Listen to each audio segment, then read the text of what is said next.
Spanish firm debuts autonomous catamaran at Eurosatory 2026. A Spanish defense technology company used the opening days of Eurosatory 2026 in Paris to publicly debut an unmanned surface vessel that combines the speed of a fast patrol boat, the payload capacity of a logistics ship, and the ability to launch and recover drones, jam enemy electronics, and intercept hostile unmanned aircraft, all without a single crew member aboard, and all controlled remotely as part of a networked system of autonomous platforms operating across land, sea, and air simultaneously. ARMMO Defense Technologies, headquartered in Spain and currently building what the company describes as one of Europe's largest autonomous systems and defense technology industrial complexes, presented the ARW-39 Cata at Eurosatory 2026, marking the vessel's first official public unveiling after NATO-linked validation exercises conducted in Slovakia under NATO. Landcom leadership confirmed the operational readiness of several of the company's core technologies.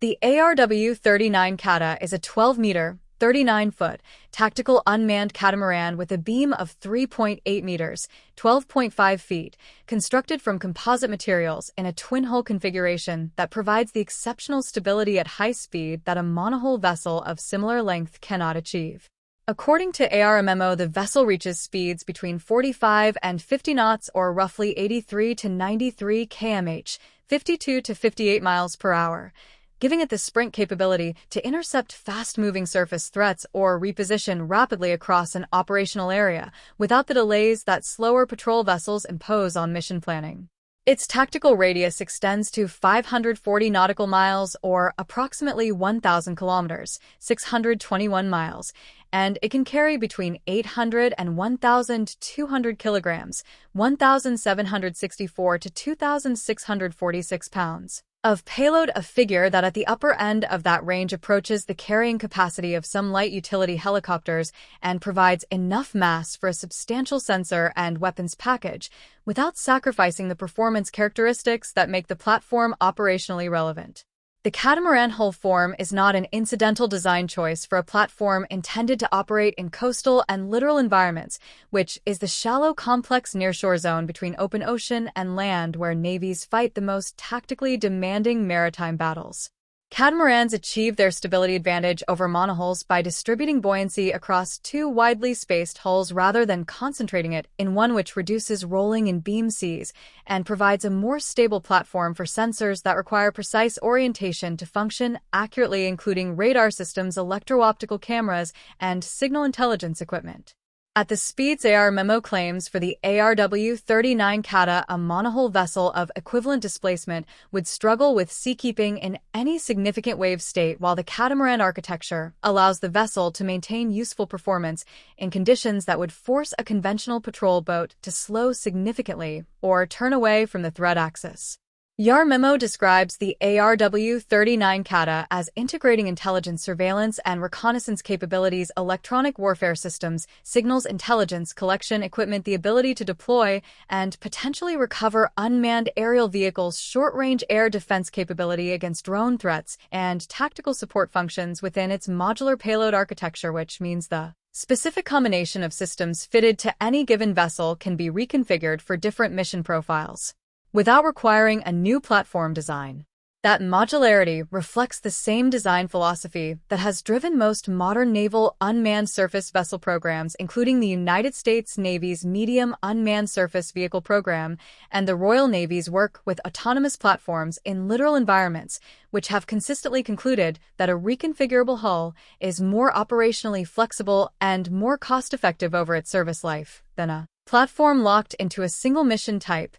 from the moment of manufacture. The timing of the ARW-39 Cata's debut at Eurosatory is directly connected to recent NATO-linked validation work that ARMMO completed before arriving in Paris, and the press release describes exercises conducted under NATO Landcom leadership in Slovakia, where the company successfully evaluated early warning detection systems, surveillance sensors, anti-drone protection solutions, and its Bandix anti-UAS interceptor, a system designed to neutralize hostile drones in demanding tactical scenarios. NATO Landcom, the Allied Land Command headquartered in Izmir, Turkey, coordinates land force activities across the alliance and has been actively involved in validating autonomous systems and emerging technologies in the context of NATO's Eastern Flank security requirements, which gives ARMMO's claimed validation a degree of institutional credibility beyond what a purely commercial test program would carry. Jamie Abrasceta, CEO of ARMMO Defense Technologies, framed the ARW39CATA's introduction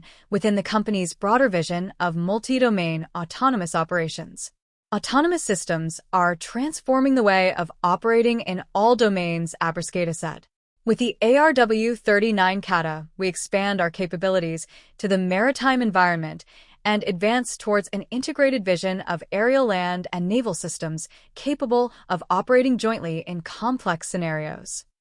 The industrial dimension of ARMMO's Eurosatory appearance extends beyond the platform itself to the company's development of a major manufacturing and integration complex in Zafra in the Extremadura region of southwestern Spain, a facility with a total floor area of 26,000 square meters, 280,000 square feet. That ARMMO describes as one of the largest European centers specialized in autonomous technologies and advanced defense systems. The company says the facility will reach full operational capacity progressively over the coming months, and its construction represents a multi-million euro investment intended to give ARMMO the industrial scale to move from technology developer to volume manufacturer of autonomous defense systems across land, air, and naval domains simultaneously. Abrasceta placed that industrial ambition in a European strategic context that goes beyond his own company's commercial interests. Europe needs not only innovation but also industrial capacity to produce, adapt, and deploy strategic technologies quickly, he said.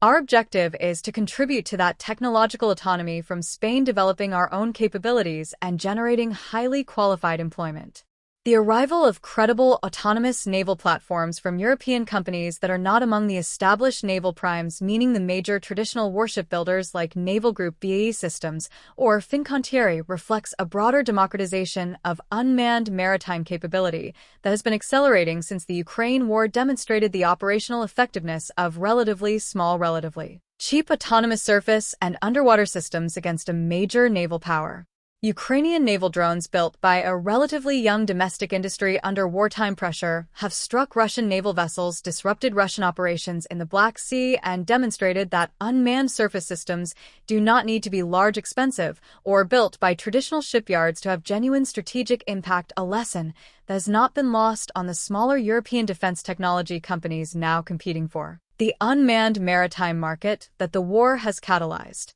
Spain's defense industry has historically operated in the shadow of larger European defense industrial nations, but the emergence of companies like ARMMO at major international exhibitions with credible multi-domain autonomous platforms backed by NATO-linked validation and significant domestic industrial investment suggests that the geography of European defense technology leadership is shifting as the demand for autonomous systems grows faster than any single country or established prime contractor can satisfy.